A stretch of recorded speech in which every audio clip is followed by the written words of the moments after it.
What's up, everyone? All right, so here we are. We are in right now the 4th week of hot momentum, and I'm looking at my calendar here, and it's like $8,000 day, $8,000 day, $7,000 day, and today I'm up $5,200. I was up 7,200, which was great. I love averaging 7 to 8,000 a day, but then I took that last trade and lost $1,800. So boom, down to 5,200, and at that point I was like, you know what? That's it. I'm calling it a day. It's almost 11 a.m. But as I look back on the month of June, those first 2 weeks were, gosh, they were so slow. I was barely averaging $1,000 a day. I had a week where I only made $1,800. It was $700 one day, $600 the other, $300 the other.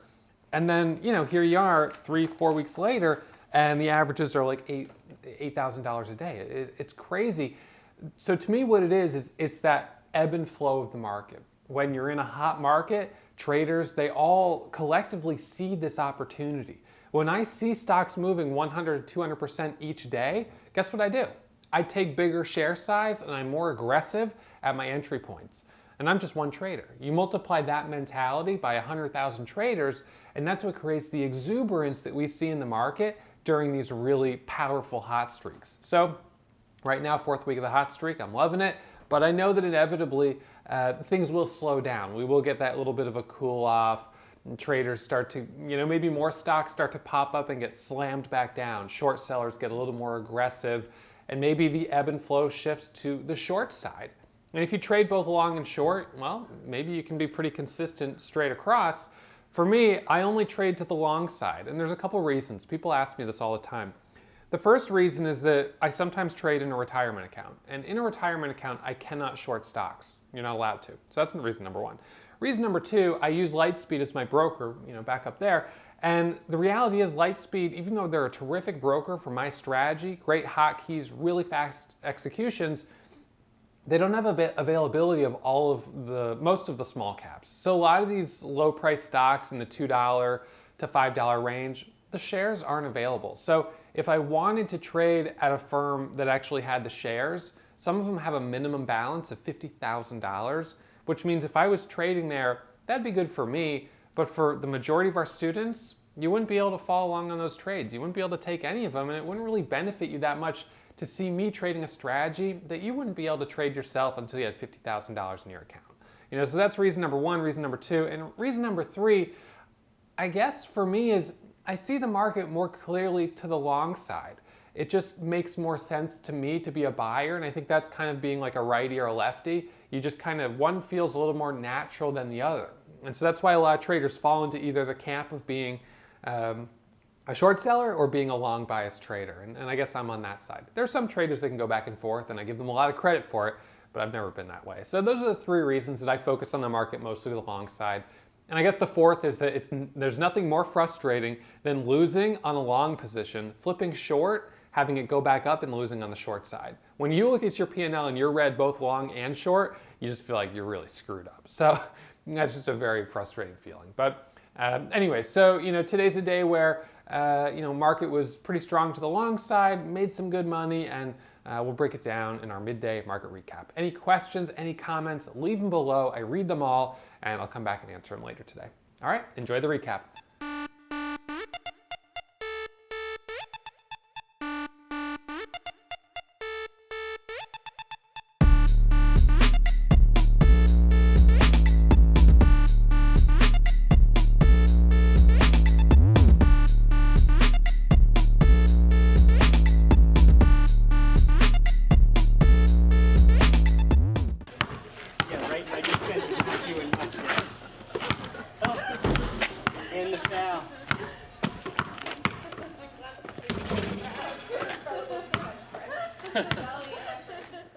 What's up, everyone?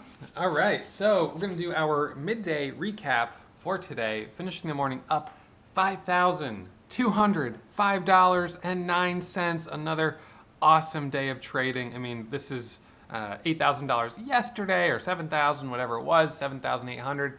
Great day yesterday, another great day today. You guys can see real quick the P&L here. So up in the top left corner, $5,205 on 7 stocks. And you know what? I was up 7,000 before I took that last trade on YECO and gave back 1,800 bucks. So it was almost another $7,000 day, but gave back a little bit of profit on that last trade, and that's okay. You got to know when to hold them, know when to fold them, know when to walk away from the market, and overall, just another really awesome day. So here's what's really exciting. You guys who are watching these recaps, you're seeing this, this opportunity, trading. Every single day, you may not realize it, there are hundreds of thousands of traders doing exactly what I'm doing. Coming into the market each morning, opening up their account, taking a couple of trades a day, and making some money. Whether it's 200 or 300 a day for newer traders, or it's 1,000 to 5,000 a day for more seasoned traders, every single day there are traders coming to the market making money, right? So there's this opportunity. And what I want to do is I want to teach you guys how you can capitalize on the incredible strength that we see every single day in the market.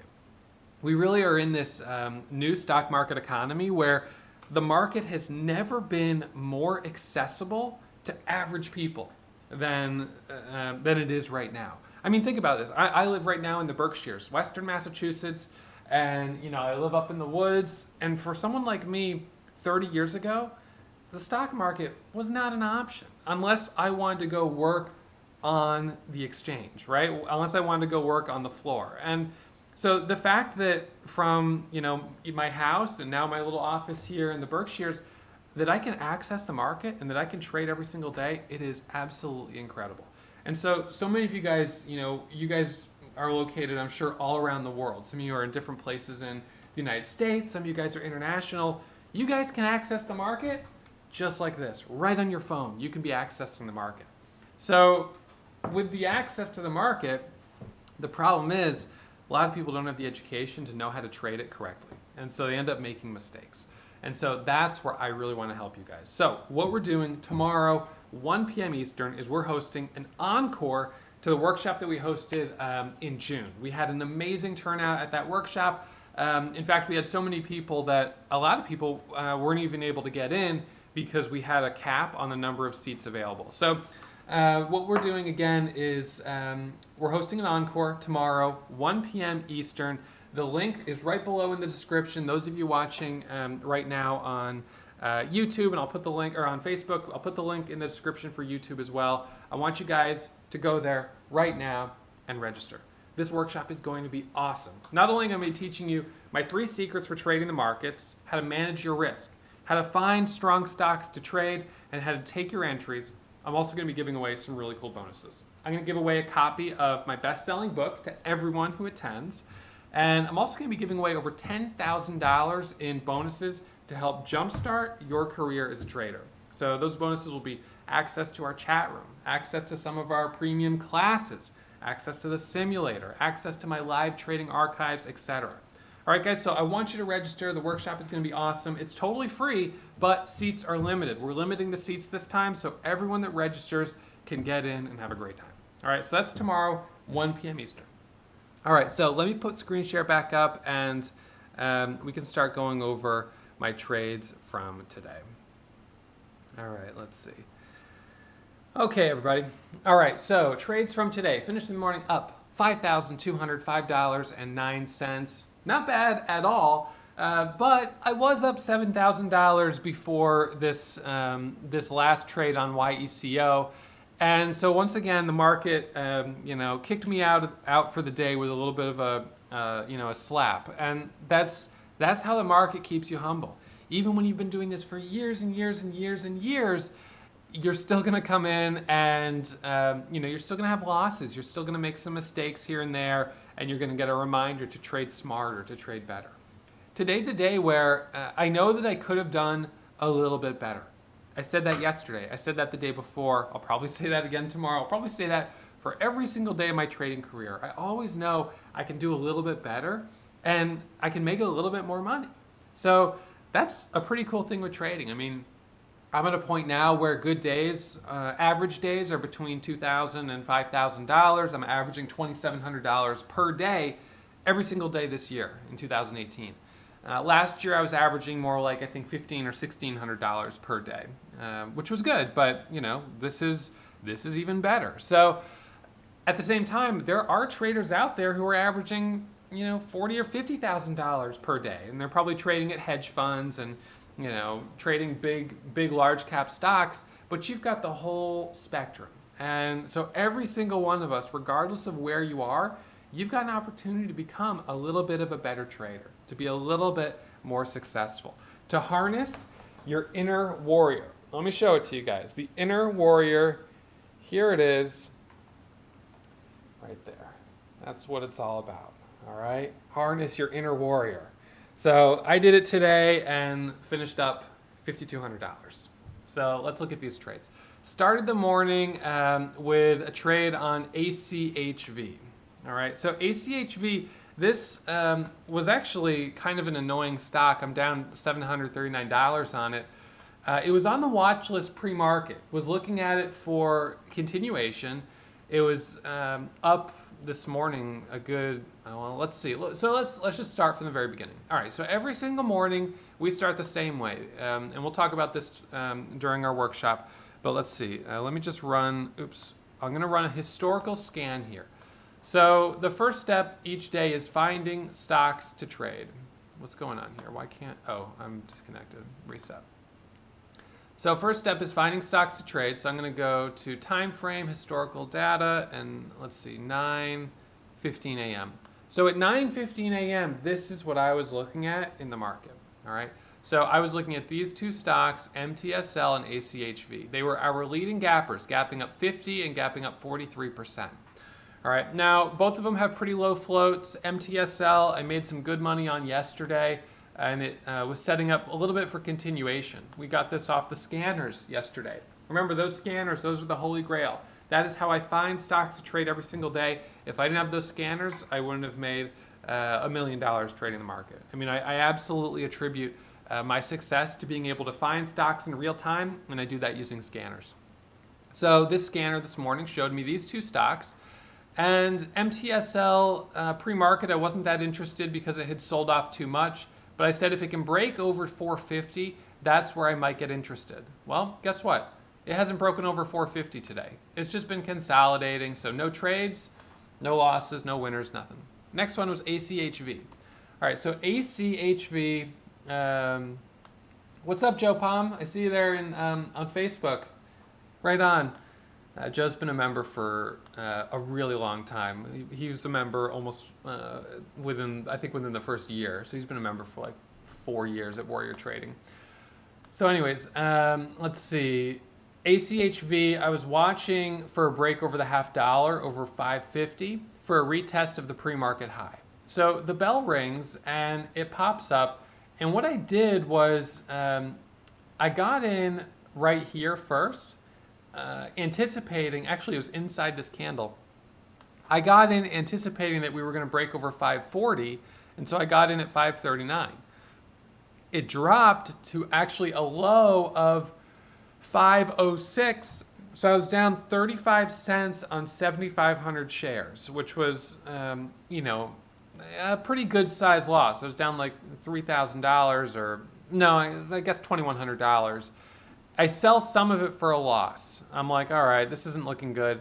And then as it curls back up, I add back what I sold at 36. I end up adding back at the same price, and it pops up through the $0.50, and I'm selling at 54, 55, 45, etc.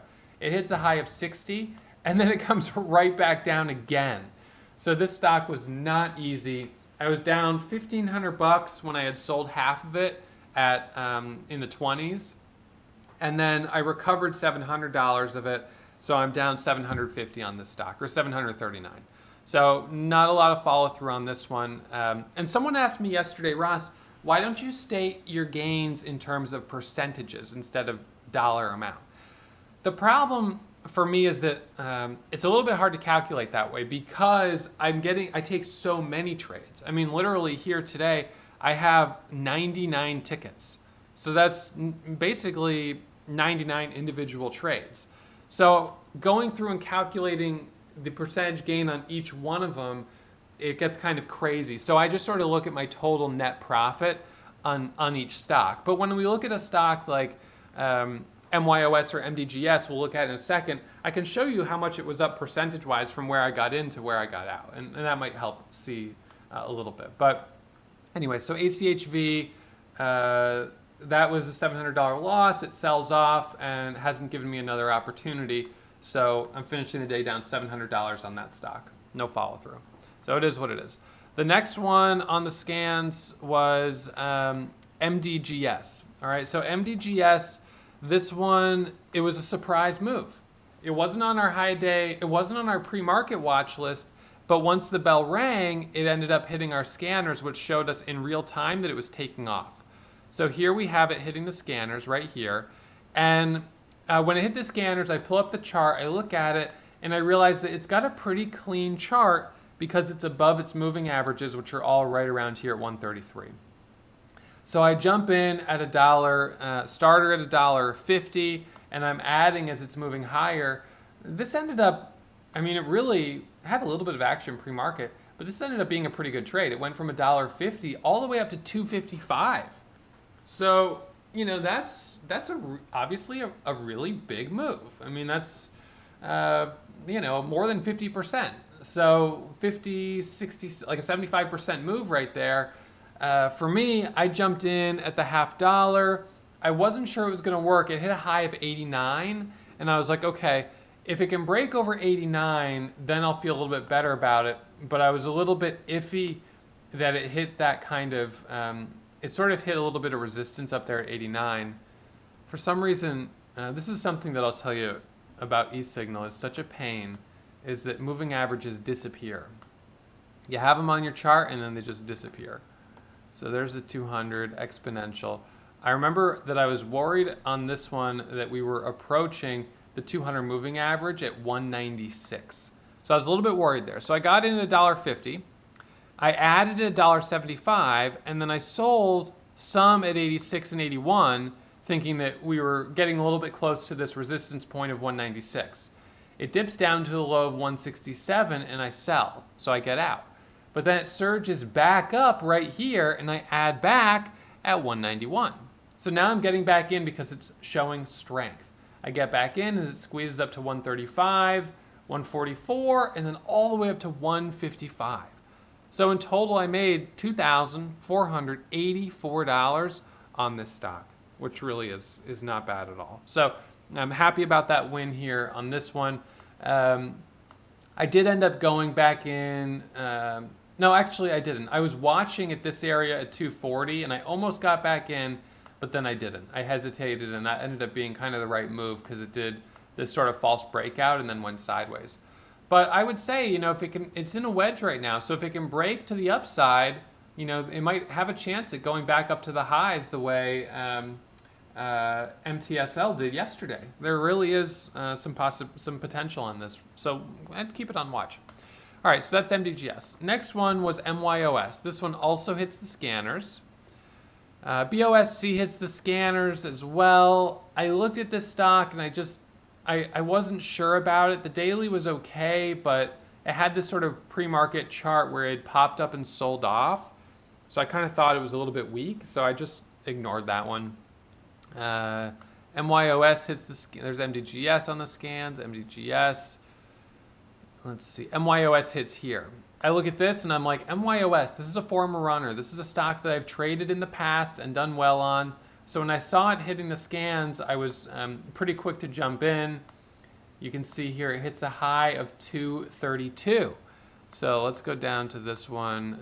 You can see all these trades. So this one I jumped in at 176 and 179 after it hits the scanners. Then I add at 190. Then I sell on the other half of the whole dollar, which is very common. Take a little profit, take a little profit. Pops up to 219, I sell a little bit more. It pops up to 219, I sell a little bit more, and then I end up adding at 219 because I'm thinking if it can break 219, well, now 225, 230, maybe even 250 is realistic. So a lot of these trades are getting in, getting out, getting in, getting out, which for me is really common. I've never been good at buying and just holding and then selling, like one entry and one exit. I've never been good at that because I always want to take a little profit off the table when I'm green, And then when I see it's continuing, I want to get back in. So that's just what I end up doing. I churn shares and commission because I get in and get out and get in, but it seems to work pretty well for me. So you can see this popped up to a high of 232. It then retraces a good portion of the move, and I was a little bit disappointed by that. And so on that one, I was just like, well, maybe this isn't going to work. It's selling off quite a bit, so we'll just keep it on watch and mark out the high of day of 232. Right? So 232 high of day is the spot to keep on watch. So while that's pulling back, I switch focus. Another stock hits the scanners. IHT, I almost trade it, but I hesitate. Ends up doing kind of a pop and drop type of move. AEY hits the scanners, and I jump into it. It also does a little bit of this sort of pop and drop type of move. You can see AEY here. I lose $1,200 on it. I get in at $1.50. I add at $1.65, and I add more to $1.78, thinking it's going to squeeze up to $2, like MDGS and MYOS, but it ends up hitting 183 and then selling off. So that was kind of ugly. Ugly move there. ELTK also did this kind of pop and drop. OPGN. So we saw a few stocks make these kind of or ORPN, make these kind of moves where they popped up and didn't hold up, which always makes me a little bit nervous. So I lost $1,200 on that, and with that loss, I went from being up $3,000 on the day to being up. I went from being up $4,000 on the day to being up $2,800. But $2,800 is still good, and I was still willing to keep trading and keep looking for opportunities. So I end up getting back in MYOS for the break over high a day. All right, so MYOS, I kept it on watch. My order was still ready at 232. And as it curls back up and breaks over high a day, I get in and boom, you get that squeeze up to a high of 250. So I even added on this little 1 minute micro pullback, but it didn't break over the $0.50, and so I stopped out. But I made another $1,000 on this trade right here, and so I went from being up 2,800 to being up 3,800. So added a little bit more profit. All right, now let's see. The next trade was Seed. Now this one's kind of interesting because, the next trade was BioC. So BioC hits the scanners, and initially when it hit the scanners, I was like, well, I don't know about it because it's a 67 million share float. But it's on the scanners, it's moving up, it's up 20% on the day, so it's showing me that rate of change that I like. It's already up 20%, it's already moving. And so I thought, okay, I'll take a stab. I'm a buyer over 450. All right, so it hits a high, it hits 450, and I jump in, as I said I would. So what I try to do is, as much as possible, I try to tell you guys what I'm going to do before I do it. Because I want you to really be able to visualize it rather than having it always be after. Now, there are times where a stock hits the scanner and I'm buying immediately. And so in those cases, I'm telling you what I'm doing as I'm doing it in real time. There's just not time to tell you beforehand. But whenever there's time to tell you beforehand, I'm going to be buying over this level. I'm interested over this number. I'll tell you that. Even if I end up not buying it, it's still the level that's interesting. So on this one, 450 was the breakout spot that I was looking at. And I take a starter at 450 with 2,500 shares. And I try to add at 450. I tried to go to 7,500 and then up to 10,000. But those orders did not get filled because it moved so quickly. And then it was halted at 458. So as it halted at 458, that's because it had just moved 10% in the last 5 minutes, right? Now just to go back a second. The reason I was more interested in this is because I realized it was a reverse split. So when stocks do reverse splits, they often put in this kind of post-reverse split squeeze. We've seen it happen a lot of times, and so as I started to see it squeezing up, and I noticed it was a reverse split, I wanted to jump in and be a little more aggressive. All right, so BioC, I'm in at 450. At the same time, Seed starts to move up, and guess what? Seed is also a recent reverse split from yesterday.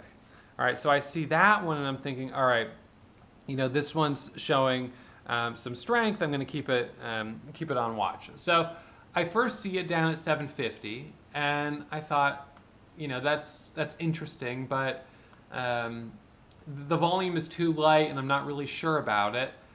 And then right here, you see the volume starts to come in. So in this candle, as I started to see buyers at $7.70, $7.80, $8, that's where I tried to jump in. And I pressed the buy button twice at $8 and I didn't get filled. And then I added at $8.19 and $8.32. So I chased it. I mean, I really bought it at the high a day, and it ended up getting halted at $8.34. So I bought it right into the highs. This is then halted on a circuit breaker. Okay, so it's halted again for moving up 10% in just a few minutes. It resumes and hits a high of 935. As it resumed, I added at $8.90 for the break over $9. And I almost added again at $9.34 because I was starting to think this maybe had potential to go up to $10. But again, it hit $9.35. It started to come down. I took partial profit at $9.34 when I started to see a little bit of resistance. And then I sold the rest of it at $8.64 and $8.50. So I only made $1,000 on it, which is kind of disappointing considering it went from 8 all the way up to 934. That's a pretty big move, and I really only captured a small percentage of it. But $1,000 on that was pretty good. And so then BioC also halted, resumes, and that squeezes up to a high of 551. So on this one, I add on BioC at 535 right here, coming out of the halt, and I'm selling at 543 and 535. And of course, the challenge there was trying to trade in 2 stocks at the same time, which is always a little bit difficult. It's just not easy to focus on 2 things at once. And so my attention was spread, and I probably didn't execute on either of them as well as I could have. But that's okay. They were both recent reverse split stocks. And actually, BioC had news, I guess at 9 a.m. So yeah, I don't know what the news was there, but there was news. Seed, I think the headline was just the reverse split from yesterday. And then the last trade was YECO. So this one, at this point, I'm up $7,000 on the day. I see YECO hit the scanner at 73.88. And I said, okay, guys, if it breaks over 95, I'm a buyer. That's the spot I'm watching. So I put my order, had it ready to go, and I jump in at 89 and $3, which gave me an average of 95, and I added at 301. I got a partial fill at 311 to sell, and then I planned that I would add back over 312 if it squeezed back up, and it ended up dropping all the way back down to 250. So I ended up losing $1,800 as it dropped back down. On the first red candle, I was like, okay, it's doing a 1-minute micro pullback. I'll give it a second to curl back up, but then it ended up dropping. So I had to stop as it broke below 70, and I got filled at 66, which was a little bit of slippage. So, and I even had to sell some at 54, which was kind of disappointing. So, and the low was 51. So whatever, that was disappointing. But you never know whether these are going to work or not. And in fact, this one actually tapped the 200 moving average almost to the penny. But of course, my 200 wasn't on my chart because for whatever reason it had fallen off, because e-signal is kind of funny like that. So whatever. Finished the day up $5,205, and I know I could have done a little bit better. Today could have been a $7,000, $8,000 day if I'd been a little quicker, if I'd been a little more aggressive, and if I'd done better on seed. So tomorrow is a new day.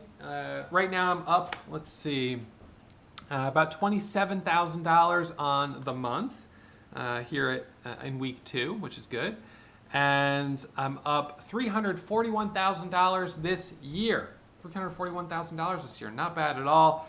Up, let's see, $677,000 in my small account since I started it in January 2017 with less than $600. From less than $600 to $677,000 in 19 months of trading. Not bad at all. So the goal here this year is still to cross over $1 million, which will prove I was able to take $600 and turn it into $1 million in 2 years. I'd still need to make $322,000 in order for that to happen. But it's only July, so I'm 341,000 green and 322 to go. you know, it could happen. I mean, if we have a really great month in August or a great month in maybe November, December, that could help me finish up this year really strong. So I'm hoping that I'll be able to cross that big line in the sand and give myself a big pat on the back and then take a little vacation, because that would be a pretty awesome thing to do. So anyways, we'll see. You know, every day is a step in the right direction. Another $5,000 is good. That's 0.5%, right? So you know, we're working in small increments, but you know, just keep slow and steady, slow and steady. That's how you win the race. All right, so that's it for me today. $5,000, another green day, and we'll be back at it first thing tomorrow morning, 9:15 for our pre-market analysis. And I hope you guys study up a little bit this afternoon, because we're in a pretty hot market. So it's definitely time to dig deep, put the pedal to the metal, and try to capitalize as much as you can on these opportunities. All right, that's it for me. I'll see you guys back here first thing tomorrow morning. All right, see you in the morning. Nope. Okay. Thank you. Yum blueberry. Oh, hey, I didn't see you there. Well, I was just working on the dream board for my next home run trade. Hopefully it comes soon. Until then, make sure you subscribe to get email alerts anytime I go live or upload new videos. Until then, happy surfing